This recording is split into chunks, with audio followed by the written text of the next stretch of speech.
Good morning and welcome to Caught Up with Matthews in the Morning from the Crime Prevention Security System Studios. Large enough to serve you, small enough to care. March 31st. We got John Cornell, Shane Matthews coming to you live from remote locations on the Titan MRI hotline.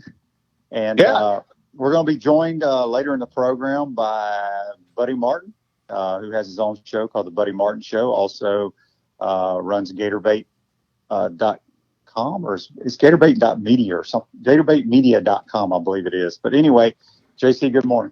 Good morning, QB. March 31st, here we are. Will this month end? And thank God it's going to end today, and we can get into April. I'm kind of starting the countdown, as I like to call it. I listened to the guidelines that President Trump put out, that basically we would continue to more or less live like this until April 30th. And hopefully only that hopefully that'll be the end of it. Well, hopefully.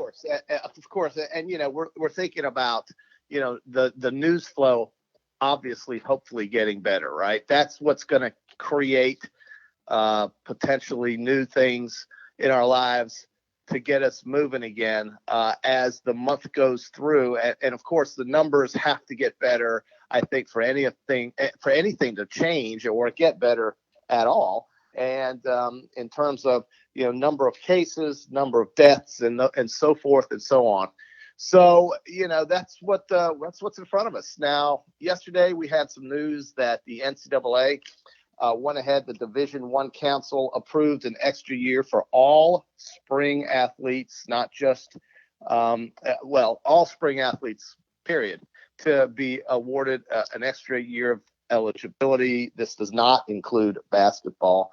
However, basically they're leaving it up to the universities themselves, who are not obligated to offer anything. Seniors can come back, but none of this will matter without football, right? I mean, you're not going to have spring sports if you don't have football, in my mind, because of the money. So scholarships become an issue and so forth. But basically, the NCAA, as Division I Council, is saying, hey, you guys can bring these kids back. It's up to you how you spend the money. Scholarships become an issue. So schools can give money if they want to, but it's basically discretionary. And so essentially what you have here, and I heard this very good analogy on an ESPN show, that basically the pie is the same, but we're going to have more people at the table. And this can create some headaches for incoming freshmen with baseball, of course. You know, say you've got 5 seniors in baseball who want to come back and play, but then you've got all these incoming freshmen. So, you know, there's going to be some tinkering with this. The financial aspect of all of this for schools is going to be very tricky. So I think Buddy Martin hopefully will be able to give us some clarity, although I think it's pretty black and white. You know, you can come back if you want to, but the schools don't have to offer. And it's basically going to be up to the schools themselves as to how much money is going to be doled out and what we're going to do. But I always go back to the simple thing that if football does not get played in the fall, I don't think any of this is going to matter come spring anyway. No, it's not. It's not at all. You know, when you're talking about the spring sports, how they're going to divvy up the money for scholarships, we all know that majority of those sports, there's only partial scholarships that the coaches have to break down different ways. You know, when you think of baseball, if you're a senior in baseball, maybe you had an opportunity out of high school to go, you know, get drafted, and you opted to go to college for the experience and maybe to develop your talents a little bit more. But right. I think if you're a senior in baseball, I don't think many seniors will come back, JC, only because what's their goal? Their goal is to try to play Major League Baseball. And so it's an opportunity for them, you know, whether they have to go play in the Cape Cod League or any of those type leagues. You know, it's time for them to move on and become professionals and try to make it, because that's their lifelong dream. I just have a hard time believing a lot of baseball players come back. Now, when you talk about softball, yes, they have their professional fast pitch league, but that's still going to be there for them if they come back for their, you know, they have a better chance, in my opinion, you know, I just think and then they've already said a couple of the seniors are coming back, supposedly, for Florida softball team. But I just think you'll see more softball girls come back than you will baseball players. Just my personal opinion. So I do too. I think a lot of guys in baseball after their third year, if they're getting drafted, if they're going to have big money thrown at them, that's when they leave anyway, right? So, I think this also will obviously apply to lacrosse. This applies to those spring sports, and you've got to basically give these kids a chance, but the schools are going to have to figure out how to work it with the numbers. So I guess they did what is right. I think they've made some good decisions here. The NCAA has since all of this started.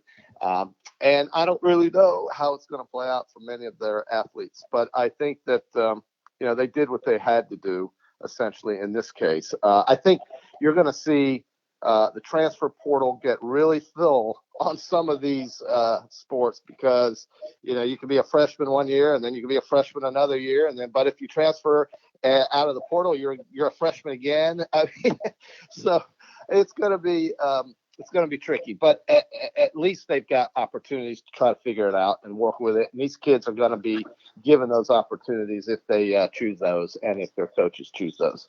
The NFL draft also, QB, is going to be held, as we all know, April 23rd, 24th, 25th. I think we all know about the first round guys and those guys and how they're going to be drafted and what they're going to look like. But this kind of thing could hurt some of these later round guys, some of these mid round guys, because it's kind of hard to dig for these teams. It's hard to dig into those guys evaluation wise. So, that's, as the draft gets closer, you tend to find more negatives about players than you do positives before you make a decision on, okay, are these guys truly who we want to spend a draft pick on? And these middle to later round guys, this is going to be tough for those players. I think it's going to be difficult to get those evaluations in so that these teams can make these decisions. So, nothing is normal, right? We have no normal. The new normal is that nothing is normal.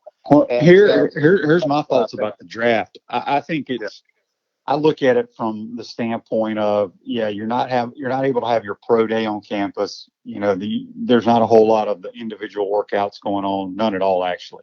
No. So when you get in those later rounds, I think scouts and coaches are going to have to basically evaluate a player by how they play football, watch tape. Yeah. And to me, that's how you tell if a guy can play football or not. It's not how he runs around in shorts, how much he bench presses, or any of that stuff. Because when you hear about a lot of guys that are drafted late, it may be because on their pro day they ran a 4.21 or they bench press X amount of pounds, X amount of times. So to me, I'm a scout. I'm thinking, okay, we're gonna draft guys that can play football.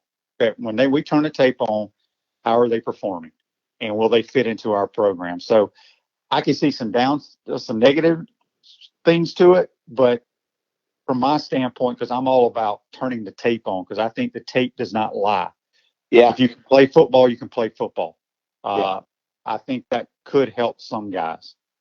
I would think, I guess I would refer, and I agree with that, but I would refer that, when it comes to injuries, evaluations are obviously hard. People who had some season enders like Tua Tagovailoa. Well, he's not even, I hear what you're saying, but he's going to be a first round pick. I'm talking about the Freddie Swains, the Josh Hammonds, these guys that are going to be late, fifth, sixth rounders, or they're going to be free agent guys. Okay, so now what do we do as a staff and an organization in our scouting department since we can't work them out, since we can't be at their pro day? Exactly. So I'm gonna turn the tape on and see how he plays in a real game. That's all you got. That's really all you have, right? That's the only way. And I get it. I don't think it's going to be that dramatically difficult for him. You're right. You can play or you can't play, and the tape certainly does not lie. So I follow you there. NBA, there's been some word that the playoffs, they may look to having everybody go to a specific hotel and casino in Las Vegas, stay up there in the expensive rooms up at the top, and have the playoffs in an empty arena, more or less, there in town for all teams that are eligible to play in the playoffs. And then as the rounds go through and teams lose, obviously players leave and room is freed up. But that was also mentioned, I heard somewhere yesterday, where they could have 16 teams in the playoffs, East and West Conference, 8 teams each, and put these players upstairs in the suites. There's somewhere around 400 players maybe that would be, or 250. I couldn't get the numbers. I couldn't remember the numbers, but it's pretty easy to figure out. But at any rate, you would have those playoffs in those neutral sites, in a neutral site, basically for all the teams to cut down on travel and those kinds of things. They kind of threw that around. One of the things I found interesting, though, about the NBA yesterday was that April 1st is a check that all of these players, for many of the players, for the majority of the players, they get paid bi-monthly. So they get 2 checks a month. April 1st check is coming in tomorrow. But the April 15th check, which is the last check of the regular season, likely will not come, according to many of the owners who are talking about that. And it'll be interesting to see how the players respond to that. Now, one example is that the soccer players in Spain are all taking 70% pay cuts in Barcelona, for instance. And what will these NBA players do if they don't get their April 15th check? And because perception is reality, right? People will see that these players, it will or won't get a check, and how will they respond to that? I find that somewhat interesting, but we'll have to wait and see how that goes in 2 weeks. And again, news flow can change dramatically in as much or in as little as 2 weeks' time. You got, April 30th as being the day that we're supposed to decide on the next term of self-quarantining. Or maybe we don't. So we'll see how those numbers turn out. I'm not sure of what it's going to be like, QB, but that's pretty much it. I mean, there's just, basically sit around the house and watch old clips of sporting events. I could barely handle watching golf over the weekend. It was bad enough that it was a replay of the 2019 World Golf Championship match play event, but match play to me is the most boring part of golf to watch. I just find no interest in watching 2 guys play around a golf for 4 hours. So I can't do it, man. It's just hard for me to watch stuff that has already happened. Yeah, I mean, I haven't watched a whole lot of TV, honestly, since all this has gone down, because basically all I watch is sports, and I'm not one of these binge watchers of these different shows and things of that nature. Just doesn't really excite me, and I just can't stay focused to watch those kind of things. So you talked about the NBA. The NBA, I believe that's where they had their summer league in Las Vegas, and so they're pretty much familiar with how to run a little, because they have a summer league tournament there with the NBA players. So that would make a lot of sense to have the NBA playoffs there. But my question is, is the season pretty much over, and they're going to say, okay, these 8 teams and those 8 teams, or however many, I don't know how many teams make it in the NBA playoffs. You make 16. You get 8 out of each. Yeah. Okay. So it's 8 from the West, 8 from the East. Yeah. Do you go by the standings that are right now, because they may not play any more regular season games? No, I don't think they will play any more regular season games. So I think the answer to your question is you do. And so you tell those 16 teams, look, we're going to go to Vegas. Because the planes are essentially empty anyway, they fly their own stuff there to get there. There's not big crowds in town. Strip is basically empty. There's very little risk involved had it been, normal times. And so I think that's what they might try to do, and stay in these big luxurious hotels for these players who need that, I guess. Yeah, it'll be interesting to see if they can work that out. I don't know. I think, I don't know how much it will matter. Will it really matter to anybody who wins the NBA championship this year? If that's the way they're going to do it, I guess it would to the players, their families, and friends. I just don't know. Because of how atypical the end of this season has been or will have been, I don't care who wins a round robin tournament in a town with nobody there. I just don't know if it's going to have as much meaning to me. But NBA championship really doesn't have much meaning to me anyway. When we all knew that the Warriors were going to win it. Now it's different, and certainly this would have been a great season to watch the playoffs because of so many teams that had chances to win it. In my mind, based on what we've seen during the regular season. But it's kind of like an AAU tournament in some town in the middle of Kansas or the middle of Georgia, where you have all these teams together and they all play and then they all go home. It's like, okay, great. The only people that care are people who are related and who are friends to the players. Yeah, that's true. But I mean, look, this is all we got, right? I mean, it's better than nothing. I think they're going to do it, though. I think that's probably how they're going to go. But I really don't have any basis for that. Yeah. So let's do this. I need to get a drink of water. My throat's clogged up. Get yourself So cleaned up, QB. let's take our first time out of the program. Let's try to Good. track Buddy Martin down. You're watching and listening to Pot Up with Matthews in the Morning from the Crime Prevention Security System Studios. We'll be right back. Time out! Time out! Hey! Time out! Time out! Time out! There we go. Good. We want to take this moment to thank all our sponsors who keep the show going and pay the bills. Let's give them something to cheer for now. Our Gridiron sponsors are Crime Prevention Security, small enough to serve you, large enough to care. Titan MRI, Gainesville's only locally owned and operated MRI facility. Gators Dockside, wings, ribs, seafood, and beer. Peachland Dentistry, Gator Nation's #1 choice for dentistry in Port Charlotte and surrounding areas. Area Rug Masters, your #1 choice for rug cleaning. And Pound Hurt, preferred personal injury attorneys. Our touchdown sponsors are Radware Promotional Materials, Doreen Wiebe Realtor, Caldwell Banker M.M. Parish, Gator BTW, Campus USA Credit Union, Celebration Point Town Center, Miapa Latin Cafe, Davis Gainesville Chevrolet, Okita America Martial Arts and After School, Tropical Smoothie Cafe, The Keys Grill and Piano Bar, UF Mover Guys, The Digital Mortgage Guy, Adams Ribs, Cloud9 Spa, Wrap Spot, Coldstone Creamery, Gator Dominoes, Celebrate Primary Care, Center State Bank, and Style Cuts. If you are interested in promoting your business on the show, you can visit our website, potupwithshane.com, and click on the Advertise button or call Freddie Wiebe at 352-284-3733. Again, thank you for all the great businesses that support the show. Please remember, if you like what we are doing here, thank our sponsors and support the businesses that support us. Looking, still looking. He's going for the end zone. He's got a touchdown.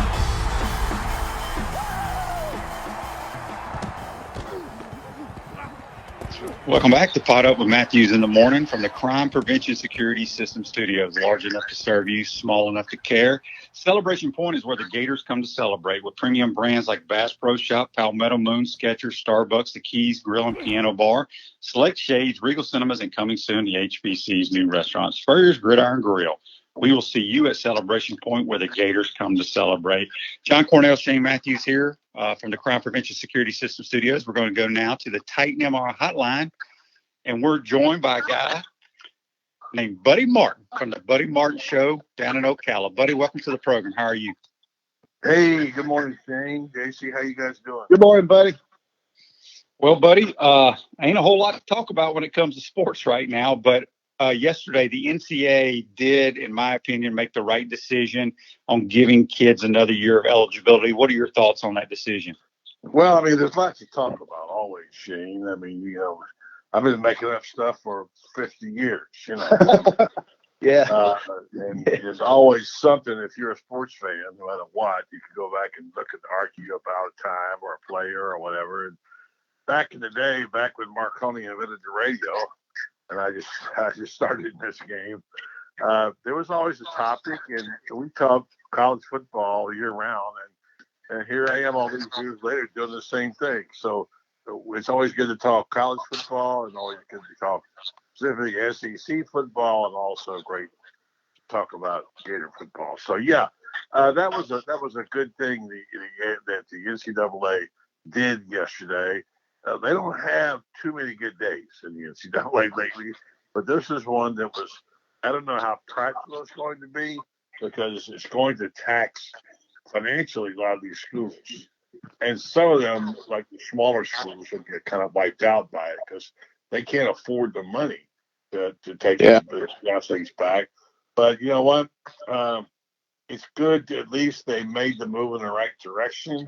I'm happy for some kids At Florida, I'm glad to see there's a couple of baseball players from college get a chance to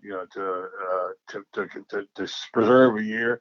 As you pointed out, a lot of these guys will go play in the big leagues, will go play baseball professionally instead of coming back. So we don't know how that will play out, but I think the spirit of the gesture was there, and that some of these athletes who thought they'd lost everything. I mean, even like the swimmers who were training for the Olympics, and now that will be pushed to 2021. What will they do? Will they compete collegiately next spring and then go to I don't know. But it remains to be seen. The one thing we've learned about this whole thing with coronavirus is every day is to its own self. You take it one day at a time, literally like football coaches have been doing forever. Buddy, we saw the approval for all spring athletes, obviously not basketball, buddy, but, financially, this is going to be kind of tricky, and you kind of touched on that a little bit, but what do you do, as a school? And these schools are not obligated to offer. They just have the ability to do so. But if you're a baseball program and you've got seniors, and Shannon and I touched on this a little bit because not many baseball programs have seniors because a lot of them move on. But in some schools, they're not good enough to move on, and they do come back and play. So what is it going to be like, and how are they going to be able to manipulate these rosters and scholarships when you have, say, 5 seniors that want to come back and you've got 5 incoming freshmen from some southern state? Well, some of them won't. And remember, they have to stay eligible too academically, which is also the challenge. Psychologically, impact of this will be for forever, and we don't know what kind of damage that will do to the programs. We're in uncharted waters. We don't really know what's going to happen. I think what we want to see happen, obviously lives preserved. We want to see programs not destroyed, schools be able to compete. And I know if we don't get college football, it won't matter. Next fall, Shane is probably going to go to Australia or something. I know where he can go. He'll be nuts by then. So, and I'm with him on that. I think there's certain we all have our sports. I could live without the NBA. I could live without a lot of stuff. I'd like to have a little golf and a little college football and occasionally some NFL, and I'll be just good. But I just want to see us get past this next, hopefully, 30 to 60 days and find some way to move on with life, and then with that sports, and then with that college football. But we're speaking with Buddy Martin from the Buddy Martin Show. Buddy, you're talking about college football, and I think a couple of days ago, Kirk Herbstreit from ESPN came out and said he wasn't very optimistic that there would be a season. Do you think he kind of jumped the gun a little bit on that comment? I do. And I think he was being honest, and I love Herbstreit for that. But this is not the time to make projections like that. There's no way in the world anybody can. That's just an opinion, and his opinion counts a lot more. And it may be that he might be right, but that's not a bridge to be crossed today. I mean, we have to deal with it personally, and I think I've told you, Shane. I don't think I told JC. Everybody should have their own, in my opinion, their own plan, and meaning individually. What can you live with? I choose to think of it this way, that at some point, I don't know when, this coronavirus is going to come to an end, and it'll be safe to go out in the streets again. Now, what that will mean in terms of sports, I don't know. But when you have a business, you have to run your business based on projections. You have a financial sheet, and you guys know this, especially you, John, that you project out what you think is going to be the time period, and you base financially everything around that, and you have your year, and you measure your resources, and you see, can I make this? And that's the question. So for me, if nothing else than just a mental gymnastics, I've picked the time. John, were you good in quantum physics or algebra and stuff like that? All of it. Yeah, I was great at all of it there, buddy. Yeah. I know that the X factor is what we're talking about here, whatever that season is going to be, or that time is going to be, just in terms of your own business. And in my case, at Gatorbait, I've got to say, okay, are we going to try to be around? That's the big thing. We're going to try to survive. And let's just say I picked 100 days. 100 days, can I make it 100 days if, without any advertising or a lot of new memberships, etc. And then how do I do that? Survival. And the first 2-3 weeks of that 100 days is just survival. Wasn't it Valvano who said the NCAA March Madness is survive and advance? That's kind of what I look like here. It looks like here. Now, once you get past that, the next scale, then you begin planning how your new company and your new budget is going to look. And then you figure out how can you make this work and what can you do different. And there's some things you need to do differently anyway. I mean, you just need to change it up. We at Gatorade have found a new way to produce our digital magazine, at least, so it's not quite as expensive to put the 30-page product out there every week, and it costs a lot of money to do that. But we've got a new way now where it's our digital magazine, which you can find, by the way, online. We start our Florida Flashback series of football, which I think you'll enjoy. I'll talk about that in a minute. Anyway, the point being that in my way, pick your X, John. What is it going to be? And then figure out how to survive, and then figure out how to hopefully prosper one day again, because it will come over. But No question. Oh, I'm sorry. Go ahead. Well, I have a text. Go ahead and ask your question first, JC. Well, I was just going to comment on what he said. There's no doubt we've got changed habits coming this way. I mean, I don't know if you're going to see a whole lot of people shaking hands anymore. Die down a little bit. A lot of things are going to change. Obviously, culture is going to change. A lot of things are going to change, and you have to adapt with them if you're going to survive. That's a great point. I agree with that. And you basically have to, hope and pray that things get better. And my day for me, buddy, would be 30 days from now. This is like, for me, I've got 30 days, and otherwise I'm going to have to do some massive cuts and this kind of thing. And I think people are already thinking about that. So no doubt about it. No doubt about it. People are making. I have a couple of friends who have businesses, and one has 33 people, and he has to lay off 25. Now, I'm not an economics expert by a long way. I'm good to pass basic math. But I think for me, if I was an employee of somebody's, I know what's coming. Everybody's going to feel it. I'm going to say, look, if I'm going to get laid off soon, go ahead and do it now. Let me apply for unemployment and give me whatever back vacation pay I got or whatever it may be. Let me go. And then hopefully in 2 weeks, we'll have that stimulus check, which will get us to a couple of weeks down the road more. And then we start figuring out, what else can I do to raise money? And that's the hard part. But I want to know. I'd like to know now so I can make plans. And if you're not making plans along those lines, you need to be thinking about it because it's coming. Well, what's paramount here, buddy, and I would agree with this, but in terms of behavioral economics, pent-up demand is absolutely going to be there in all aspects, and that includes sports content. And you're in the sports content business. What we do here is sports content mixed in with some other things like entertainment. But I would say that with pent-up demand, it is paramount to survive so that you can fight another day.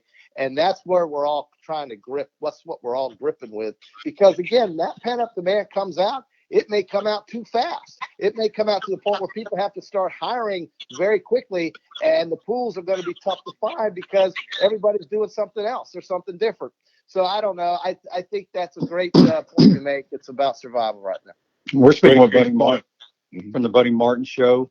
You can check him out on Twitter at Buddy Show. If you want to send him a tweet or a question, not a tweet, but a text. It's a Titan MRI text line, 352-353-7465. We got a Facebook Live comment here from Fred. He says, welcome, Buddy Martin, Dilly. And that was brought to you by Pound Hurt, your preferred personal injury attorney. We have a text here for you, Buddy, on the Titan MRI text line. It's from Joseph. He says, Spurrier, Elway, and Urban are three guys that you covered and interacted with during your illustrious career. How different was their winning attitude and style? Well, that's a great question, Joseph. I love that. I've been blessed to have interacted with those people. I had a guy, Terry Bradshaw, who I got to know later after he left the NFL. Well, they're all different. All bring something to the table.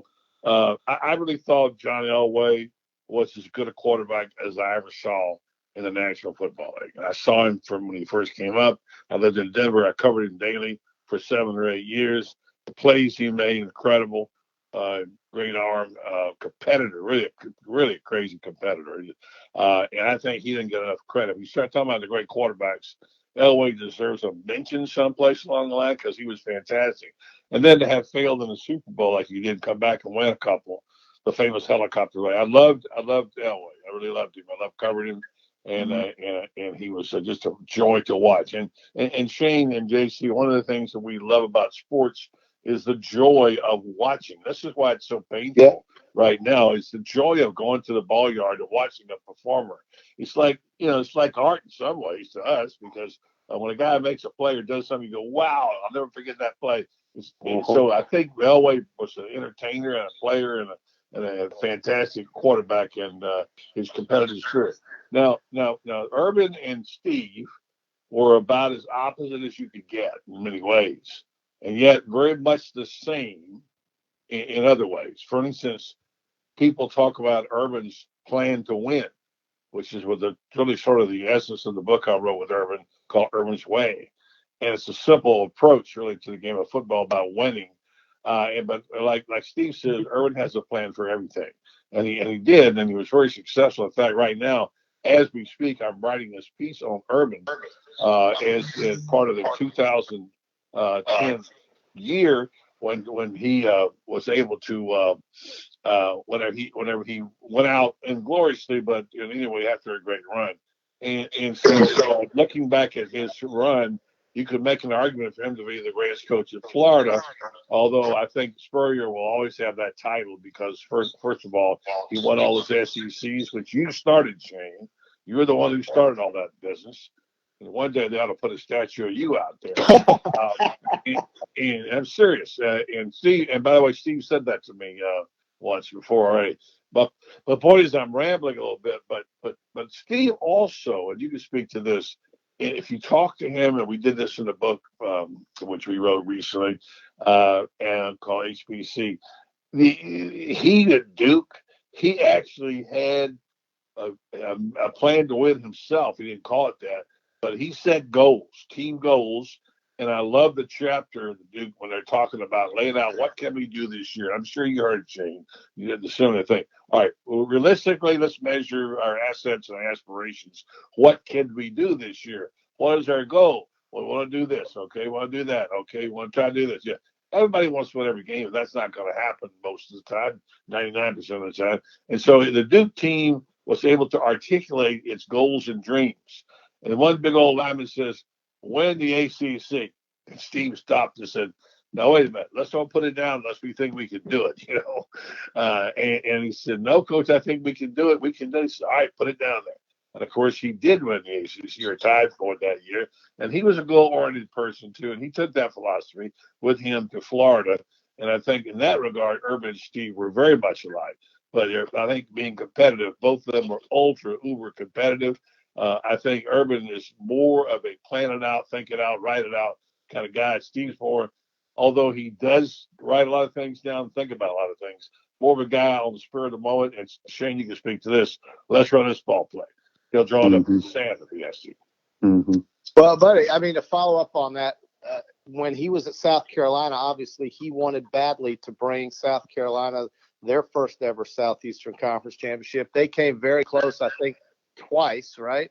Did they go to Atlanta twice or once? Once. They went once, excuse me. Okay, so they ran into, unfortunately, Cam Newton. I do remember. Yeah. And does he ever talk about, how close they came and how good they were at South Carolina and how that goal wasn't met, and any regret there, or just, we did the best we could with what we had?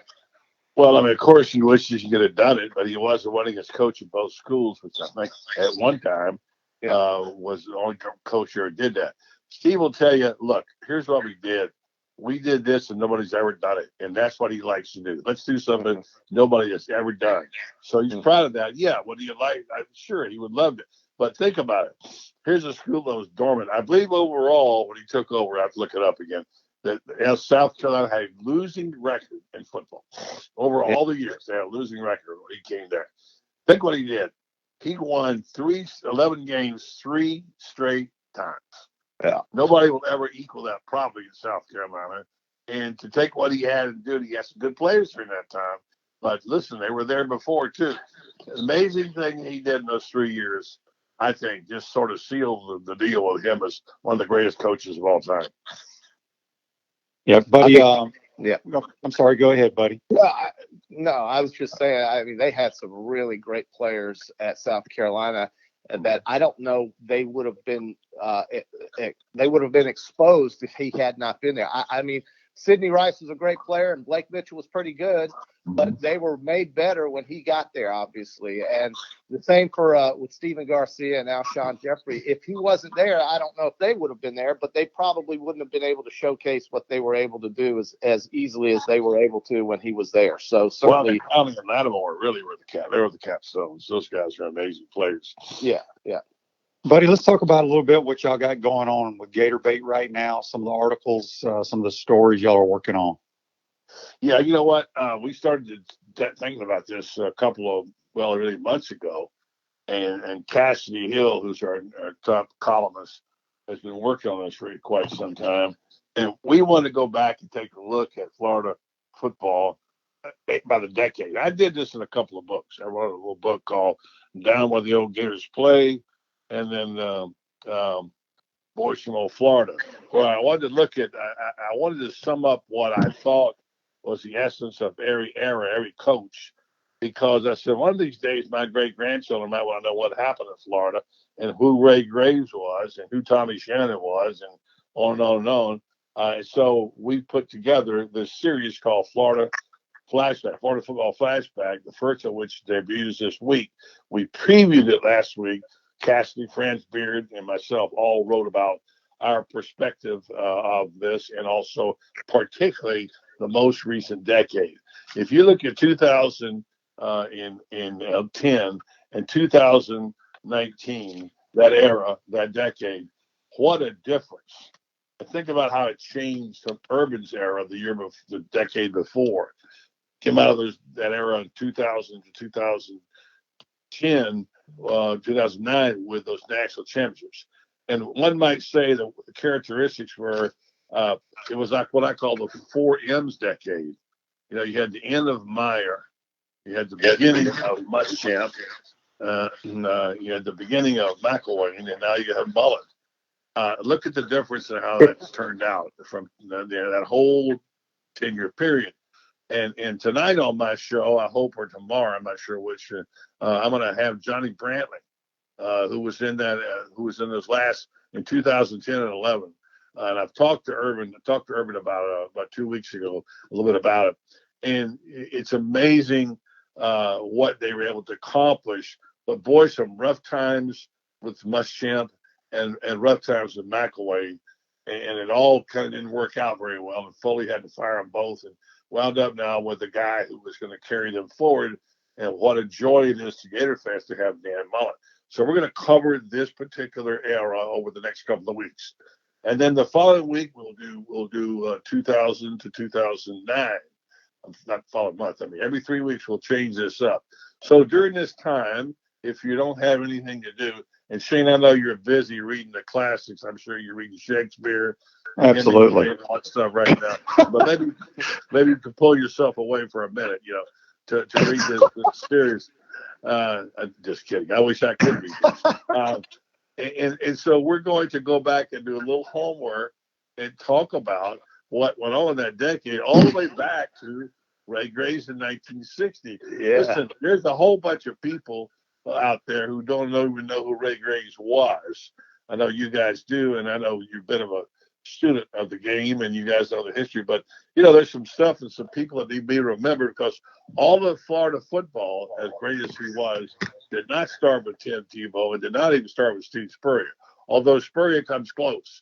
His 1964 appearance made a lot of difference in the school. Buddy, we got a text here from Frank. He says, whose book, and that's on the Titan MR text line, whose book sold more copies, Coach Spurrier's or Urban's? I'd have to go back and look. I think it might have been about the same. I think it might have been about the same. Of course, now remember, Urban's book's been out for a long time, and he also moved to Ohio State. And then when he went to Ohio State, they got a few orders up there. But I think Steve's book did nicely. And, I would be that's a good question. I don't know. People don't read books like they used to, and I think probably Urban a little bit, because He's been out longer, but I think Steve's is still selling. As a matter of fact, I tried to buy some copies the other day, and I couldn't get them on Amazon. They weren't even available. So I don't know how many. I had to check with the publisher. And see Yeah, I'd what's be going on. making that call there, buddy. But you know, I think we all have an opportunity now to read more. Obviously. Well, that's the So, point, isn't it? yeah, That's the point. That's what we're hoping we can provide a service, and the subscribers will be able to obviously get it. We're going to try to make some of those things free and available to some of the readers too later on during this time. And once we get it up and get the subscribers ticket, this will always be there. We're talking about what I said, 3 weeks per. That's 7 decades. So that's 21 weeks of stuff. We're going to knock it off here and carry you through the summer. We're even going to get around to this guy from Mississippi who came in here and to talk about his era, because I think this is an example of what people need to learn. And I'm not just saying it because I'm on the show, but I think you have to understand the contributions of a Shane Matthews, and you have to understand how close it came to not happen. And you know this, John, and you know it's Shane. Yeah. Guys get with the wrong program and the wrong coach, and they get buried, and you never hear from them again. Never. Shane, that could have easily happened to you. Not that No you didn't question have about talent, you did, but you say 5, I say 6 because I was covering the team. I think you were the 6th-string quarterback that spring when Spurrier arrived, I believe. And everybody had it all penciled in, and we kept asking who was going to be the starting quarterback. And his answer, which is classic, I don't know, but whoever it is will be leading the SEC in passing. And that's exactly what happened with Shane Matthews. Well, I think you could throw Chris Doring in there as another name that you never know where he would have been without some people coming into his life, perhaps. No doubt, and you can throw a lot of names in there. I used Shane's because he was. I mean, you're right. He didn't get a scholarship. Dory didn't. But Shane was there, and most people forgot he was there, but he didn't forget he was there, and his daddy didn't forget he was there. His dad, of course, being a coach, high school coach, coming all the way down to the spring game, and Steve forgetting to put Shane in the game and apologizing, as the book says, to his dad for getting him in. And so just little nuances like that. I don't know, John. I think it's time for the autobiography on the great Shane Matthews. How about that? Yeah. Think about before, during, and after football. How about that? Yes. Well, he's had about 10 lives, so it would be take a long one. But no, but I think look, I'm fascinated with it. My dad used to always tell me, the late Wilson Martin, he was also a writer, said, "Son, you got to write a book one day called The Turn of the Leaf." I said, "What do you mean, Dad?" He said, "Because sometimes a simple thing of like the wind blowing a leaf over changes everything." It's like the old thing of people say, what happens when a butterfly flaps his wings in Africa? The implications of this happen here. So I've heard that. Yes. Buddy, we got another text here on the Titan MR text line. It says it's from Jerry. He says, "Is the Terry Bradshaw event canceled or postponed? And can you talk about what the event is all about?" yes, thank you very much for bringing that. Was to be held on the 8th. Terry coming down here. It's called Eating the Terry Bradshaw. And Terry graciously agreed to come in. In fact, got up on the stage last year and said, "I'll be back here every year." What's Scott Browning Award and Scott Browning Trophy, which is the high school player in the 9-county area that represents the best things about high school football, and there's Shane, and about character and the academics and all those things.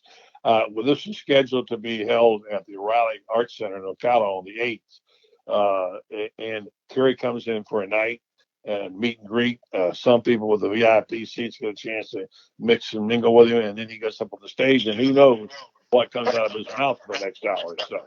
A lot. That we talked. Terry called me like 2 weeks ago and said, "What do you want to do?" And I said, "Well, I don't know," because at that time we didn't know 2 weeks ago. I said, "But who knows if you'll even be able to travel then, man? I think we need to postpone it, not cancel it. Postpone it when the coast is clear. Find another date in that building, another date when you're available, because he's quite busy in football season, and then make good on all the tickets and all the things, whatever. He said, great, I'm in, I'll do it. So, yeah, it's been postponed. It will be rescheduled when we know what life is going to be. We're rescheduling life out now, aren't we? So Terry Bradshaw, even Terry Bradshaw, is going to be held sometime this year. And by the way, thanks to the folks at Campus USA for helping be the co-sponsor of that. I'm going to that. I'm going to go. I mean, Yeah. I want to see that. I want to see Terry. Absolutely. Yeah, well, he is everything you think he is times 10. Yeah. And Well, we've been good friends for 30 years. And I'm telling you, it's never a dull moment. Well, buddy, never a dull moment. John Elway and Terry Bradshaw. I mean, good heavens. How many? That's 6 Super Bowls right there. Not to mention, tons of other championships and wins. But Terry, to me, when he's on Fox with Jimmy and Strahan and Howie and I guess Kurt Menefee, he's the one they give the microphone to do the interview on the stage when the balloons are flying and the confetti. He's the one they give the highlight reel to, and it comes off as being the guy with the personality. So No doubt. That's why they do it. Yep. Good comment. Let me just tell you this, so I have time to tell you a quick story about that. Yeah, Sure. Just real quick. Terry's got that it factor, and 2 things. One was I didn't know Terry that well, and CBS called us in Denver one time and said we can bring Vern Lundquist and Terry Bradshaw by your show. They're in town to do a game. If you'd like to have him for 15 minutes at the local station. Well, of course, we would love to have Vern and Terry. So that particular day, they came by. Happened to be a little party going on at the station. We weren't throwing it. The general manager was. And they had a little drink called Long Island Iced Tea. You guys ever had any Long Island Iced Tea? Yeah. Okay. So they came by, and Terry's not really a drinker. I mean, he didn't drink that much, although he's been known to have a bottle of wine or two. And so he came by. I didn't know him. He sat down, and my friend Joe Williams, who I still do some radio with out there, Joe Williams and I had Terry and Vern Lundquist on, and what was supposed to be a 20-minute segment turned into an hour and 20 minutes. And we kept saying, hey, Terry, Vern, can you stay over one more? Sure. Bring us a glass of Long Island iced tea. And we came away, and I took one home and told my wife, I said, wow.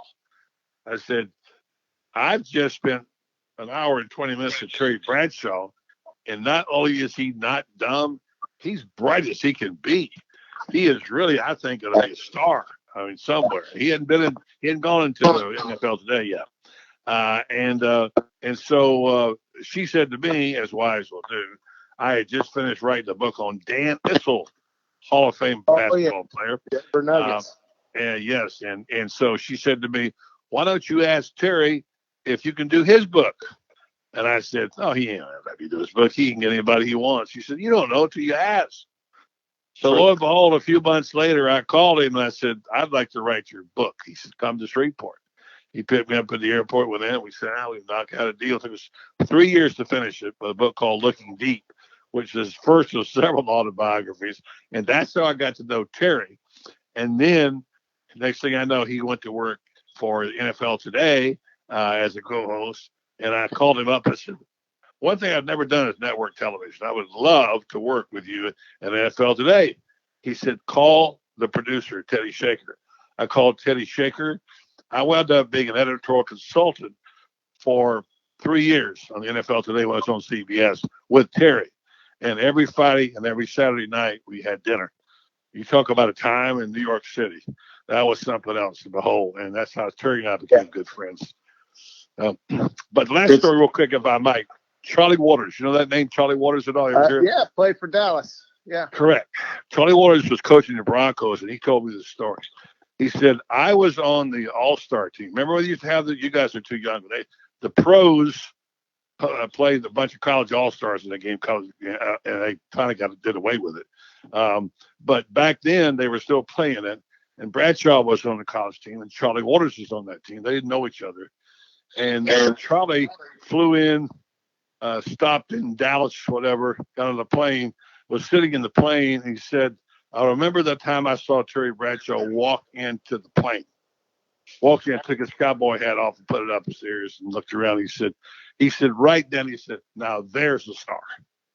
He said he has that quality about him. He lights up a room and a plane for that matter. And Yeah. Terry's got that quality, and that's exactly how he is. And I just love him to death. I love being with him and his family, and I've known him for all this time, and very blessed. Hey, I've been so lucky. I just realized I have a bunch of Hall of Fame guys I've written about. Terry's in the Hall of Fame, right? Yeah. He'll made the Hall of Fame. Urban's going to be in the Hall. They're all Hall of Fame guys. So Shane, if I wind up doing your book, you'll be another Hall of Famer. Well, buddy, we want to appreciate you joining the show. Yeah, Let everybody good know how they can subscribe to Gator Bait, and also your show on Facebook Live. I think it's at 9 p.m. every weeknight. Well, that's pretty close to right. And right now it's Monday, Tuesday, Wednesday, and Thursday. You've been owing me a good bit, and I hope to get you on again here good soon. And it's on Facebook Live. You go to Buddy Martin Facebook Live. Now, there's two different ones. There's Buddy Martin Show. There's Buddy Martin Show Facebook Live. We're there. We do an hour show. We have guests. We're going to have Johnny Brandon tonight. We're going to have Tony Barnhart tonight, etc. That's one thing. Gator Bait, I think you'll enjoy if you want to subscribe, and you can log on and GatorBaitMedia.com and click on subscribe, and it'll tell you how you can sign up for it if you'd like to get it. And that series is just starting this week, so check it out. We'll be on every night, Monday through Thursday, and join us on the program. You guys do a great job. Keep it up. Thank you, buddy. Appreciate you buddy, joining the show. much. Stay safe, my friend, and we'll talk to you on down the road. Thank you, Shane. Thank All you, right, that's Buddy Martin. You can check him out on Twitter at Buddy Show. And he joined us on the Titan MRI hotline. Hey, folks, at Center State Bank, we put business first. We are the largest community bank in the state of Florida and understand that small businesses need a community business partner that they can rely on. Center State has 5 convenient Alachua County locations to serve you better. To learn more, visit centerstatebank.com. Center State Bank, member FDIC. JC, You know what? I have, of course, we don't have plays of the day, but we have this day in sports, which we've done now since there's no sports going on. But today's play of the day is brought to you by Area Rug Masters. Receive a BOGO rug cleaning when you mention the code Shane or JC. Call them at 352-448-5999. And that today in 1994, on March 31st, the Chicago White Sox assigned former NBA superstar Michael Jordan to the Birmingham Barons. Yeah. And then he lasted 1 year doing that, and he went back to the NBA. He said, I had enough of this double-A baseball. He looked so awkward playing baseball. It wasn't for him. I'm sorry. I mean, Deion was so much better at baseball than Michael Jordan, but Deion played in a World Series, didn't he? I mean, Deion played Deion, to me, Bo Jackson were the best athletes of all time in terms of just athleticism and being able to do so much. Yeah, I would agree with that. Yeah, I mean, Bo could hit a ball 600 feet in baseball and then run over linebackers. I mean, how many people can do that? I don't think anybody. Deion was the fastest player I've ever seen play football. Would make something out of nothing on every punt return or kickoff return, and then be able to stretch a single into a triple. So, I mean, he was extraordinary. Both of them were. I hated that Bo Jackson got hurt with that hip injury, because if he hadn't played football, he would have been probably even better at baseball, because he played in a few All-Star games representing. So, I mean, he was tremendous. I saw Bo Jackson at the University of Alabama hit a ball for Auburn that went literally over the lights fixture in left center field. I mean, so that had to be over 550 feet. That ball would have ended up in the last row of the left center field power alley in Yankee Stadium. That's how far that ball went. I'll never forget how far that baseball went. And they never found that thing. We got a text here on the Titan MRI text line. It says, "Good morning, fellas. Yeah. I listened to Friday's show yesterday evening as I self-isolated and worked in the yard till dark. Good. And I wanted to let Shane know that I'm a card-carrying member of the I Haven't Seen Star Wars Club. I saw about 5 minutes of some chase. Chase scene involving those little gremlin-looking things flying around in the woods. It was like a sci-fi version of Bo and Luke Duke outrunning Roscoe and Enos. That's the extent of my Star Wars viewership, and I don't have Netflix either. But I got a damn good tan and a hell of a backyard right now. And Later, Ryan in High Springs. Yeah, way to go, Ron. Well, it's not for everybody, I guess, other than it's grossed more money than every movie or in history. But hey, great. I think that's good. I'm glad Ron came in with that. That's Ryan in High Springs, not Ron. Ryan. Excuse me, Ryan. Okay, Ryan. Yeah, that's funny. I think that's funny. I thought it was great. Well, Dorian and I can brush him up on his Star Wars if he needs to. So, but I know he doesn't, obviously. Hey, I've never seen any Seinfeld shows. I haven't watched one Seinfeld show from start to finish ever in my life. So how's that sound? Okay. Well, JC, Yeah, TV. today's show's a wrap, my friend. We're done with March. Hopefully April brings good things for our country and the world, and we can move forward. But today's show's a wrap. Brought to you by Wrap Spot, a vehicle wrap from Wrap Spot will give your business years of brand recognition and increased sales. Call Wrap Spot today. We want to thank again Buddy Martin. JC, be safe out there today. Are you still at the beach? Still at the beach, probably heading back sometime this evening. Yeah. All right. Well, be safe, and we'll be back tomorrow, same time. Everyone, be safe. Take care. Bye-bye.